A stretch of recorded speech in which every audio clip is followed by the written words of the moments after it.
Hello, this is Nathaniel Gage, and this is my final discussion post for Christian heritage. The Puritans have often been criticized for being strict and intolerant. However, this is not entirely accurate.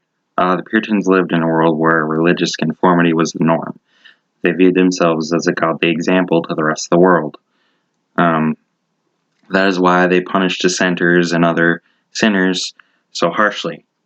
According to Monica D. Fitzgerald, in her introduction to her book, Puritans Behaving Badly, people could not risk God's wrath. After all, they were supposed to be a model of godly society. The Puritans saw this as their mission. Another aspect of this mission was the reform of the Church of England, which had been adopting practices of the Roman Catholic Church. The name Puritan came from their desire to purify the Church of England.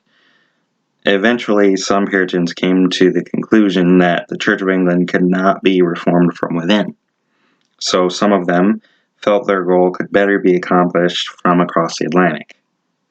As Joshua Schroeder put it, when English Puritans undertook colonization in the 17th century, they did so with the purpose of using the Atlantic to finally complete the Reformation of the Church of England begun decades earlier in the 16th century.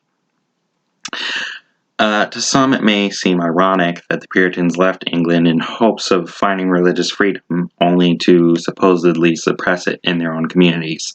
However, ideas about religious freedom were different then than they are now.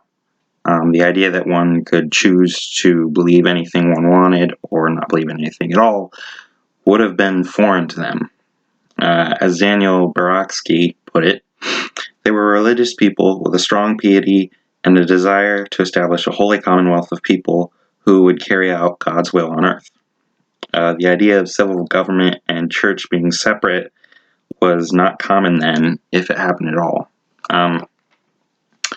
Even if there was not an established church, the church was heavily involved in civil government, and religion was widespread during the days of the early Puritans.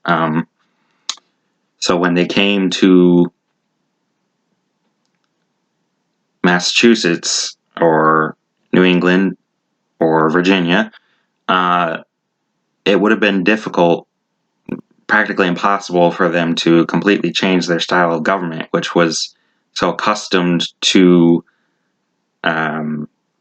enforcing religion, specifically Christianity, and living and having Christianity be a part of civil government. To change all that would have been unthinkable to them. Thank you. Bye.